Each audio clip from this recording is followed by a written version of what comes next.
Hola a todas y a todos, espero que estén lo mejor posible en esta continuidad del aislamiento social obligatorio. Y bueno, la idea de que el aislamiento siga siendo solamente físico, pero podamos seguir conectados a través de esta plataforma. Les doy la bienvenida a la clase número 5 de la unidad número 3. Mi nombre es Agustín Velasco, estamos en la asignatura de Teoría Constitucional a cargo del profesor Eduardo Jiménez. Por supuesto, al igual que en los días anteriores, les recomiendo a todos y a todas que quienes no hayan visto el video anterior, por una cuestión de continuidad conceptual, vayan a visitar el link. Les aclaro que yo ya estoy dejando material complementario a estas clases, que a su vez son complementarias de la bibliografía principal que ya les comentó el doctor Jiménez.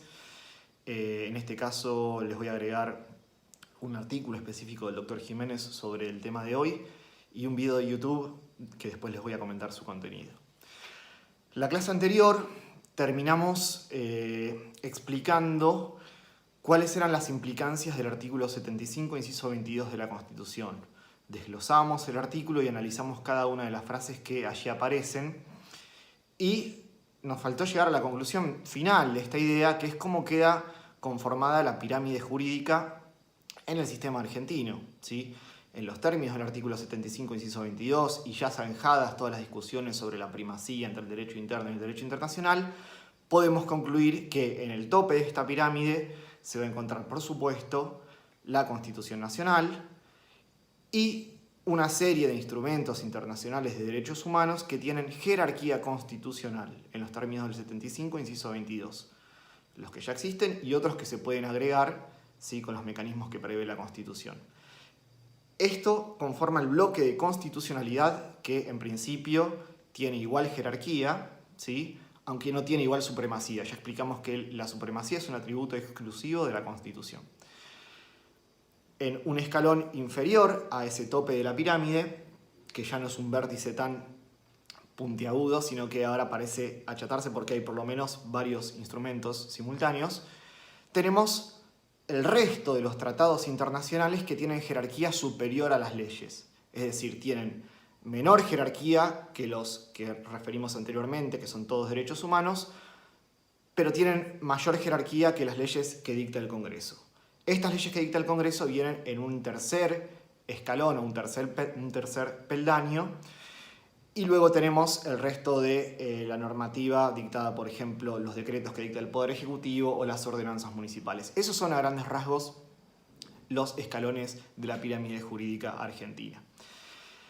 Lo cierto es que esta supremacía de la Constitución, de la cual venimos hablando en las clases anteriores, sería una mera expresión de deseo o un objetivo incumplido si no hubiera un mecanismo que lo asegure.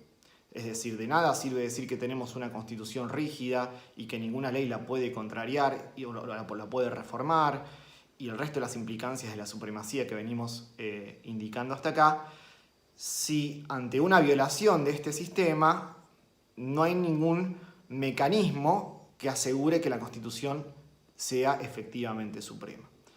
Y acá es cuando aparece uno de los subprincipios que mencionamos en la segunda clase, y al cual le vamos a dedicar esta clase y la clase que viene. Es el subprincipio de control.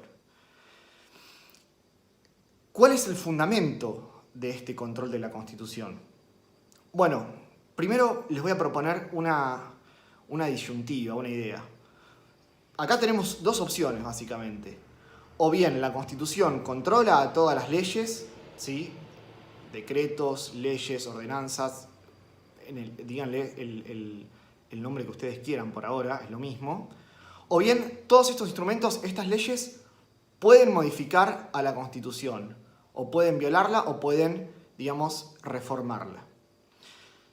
Si esto último fuera cierto, básicamente la Constitución escrita sería un intento absurdo o un intento infructuoso de contener un poder que es incontenible. Este silogismo que les estoy planteando no lo digo yo, sino que está tomado de un fallo de la Corte Suprema norteamericana, que es el fallo Marbury v. Madison de 1803. Sobre el origen y los hechos de este fallo les dejo un video que de una forma bastante fílmica recrea qué fue lo que sucedió acá. Ya vamos a volver sobre esto. Entonces, tenemos dos opciones. O la Constitución controla las leyes o éstas la pueden modificar. Esta segunda opción la vamos a tener que descartar en un sistema rígido como el nuestro, ya les expliqué en los términos del artículo 30 de la Constitución, y en un contexto de supremacía constitucional. Entonces nos quedamos con la primera premisa o con la primera opción de esta disyuntiva. La Constitución controla las leyes y estas leyes no pueden alterarla. Y si lo hacen, serán inconstitucionales. Esta idea del control o la inconstitucionalidad de una norma tiene varios fundamentos. Uno es, por supuesto, garantizar la supremacía. El segundo fundamento que yo les quiero resaltar es la idea de poder controlar el poder del Estado. ¿Sí? Ya vamos a ver por qué. Y de esta manera se pueden equilibrar los poderes.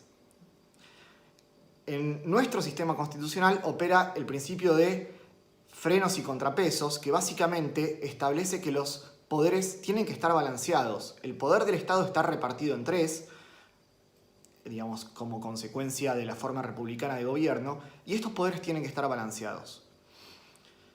Entonces, en nuestro sistema es el Poder Judicial, esto es muy importante, el que es el encargado de, en caso de que alguna norma viole la Constitución Nacional, declarar su inconstitucionalidad con los efectos y alcances que vamos a ver en estas clases. Ahora bien, ¿es el único el sistema judicial de constitucionalidad que tenemos en Argentina? No, hay otros sistemas. Yo me conformo con que ustedes se queden con estos dos. Sobre el judicial vamos a hablar en un rato y le vamos a dedicar todo el tiempo que sea necesario. El otro sistema que vamos a reseñar o nombrar es el sistema político de control de constitucionalidad, es decir, no judicial.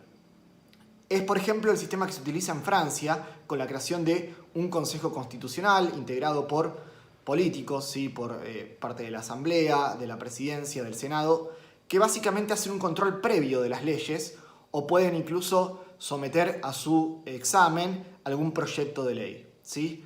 Es una cuestión casi rozando el ejercicio parlamentario, no judicial. Esos sistemas políticos no les vamos a dedicar más explicación porque en nuestro sistema, en Argentina, rige el control judicial de constitucionalidad. Esto significa que el órgano por excelencia encargado de controlar la supremacía de la Constitución es el Poder Judicial. Lo primero que quiero aclarar es que esta facultad del Poder Judicial es implícita. Ustedes no van a encontrar en la Constitución ningún artículo que diga que esta facultad está a cargo del Poder Judicial. ¿De dónde surge? Bueno, tiene una creación jurisprudencial, tomada principalmente del caso Marbury-Madison que les comenté anteriormente y que luego nuestra Corte Suprema Argentina replicó esos principios en el caso Sojo de 1887 y en el caso El Hortondo de un año posterior, 1888. ¿Sí? Entonces, en nuestro sistema argentino el control de constitucionalidad es judicial, lo ejercen los jueces. ¿Qué jueces? ¿Todos los jueces? ¿Algunos jueces especiales? Bueno, para responder esta pregunta es necesario explicar que existen dos sistemas de control judicial. Uno es el sistema concentrado, donde hay un tribunal específicamente dedicado a comparar cualquier norma, cualquier ley, con la Constitución, ¿sí? Acá estos tribunales no se encargan de resolver casos o conflictos concretos como sucede en el sistema argentino, sino que es una especie de control abstracto entre una norma y otra. Una de esas es la Constitución, ¿sí? Es el sistema, por ejemplo, que tienen Italia, Alemania, Bélgica o España, ¿sí? El profesor peruano Domingo García Belaúnde explica y reseña y destaca que todas estas ideas del sistema concentrado de control aparecen en, digamos, los textos más importantes de Kelsen, principalmente Teoría General del Estado de 1925, dando los fundamentos a lo que luego serían los tribunales constitucionales europeos. Pero en nuestro sistema argentino, el control judicial no es concentrado, por lo menos a nivel federal, sino que es difuso. Esto quiere decir que todos los jueces, sin importar el fuero o la instancia, es decir, no importa si son civiles o penales, no importa si son federales o provinciales, no importa si son de primera instancia o de cámara, tienen la facultad y el deber de controlar que todas las normas que apliquen al resolver sus conflictos sean constitucionales. Y si no lo son, van a tener que declarar la inconstitucionalidad de esa norma. Entonces, para terminar esta clase, luego vamos a estudiar bien la clase que viene cuáles son los alcances de esta función judicial. Tenemos que decir que el Poder Judicial argentino tiene dos funciones esenciales. La primera es administrar justicia, es decir, resolver conflictos. Y esto surge del preámbulo de la Constitución. Y la segunda es ejercer el control de constitucionalidad. Esta atribución no surge de ningún artículo de la Constitución, sino que tiene creación jurisprudencial, como reseñamos anteriormente, a partir del fallo Marbury de la Corte Suprema Norteamericana, cuyo detalle y explicación pueden encontrar en el video que les adjunto y les aporto en la plataforma digital.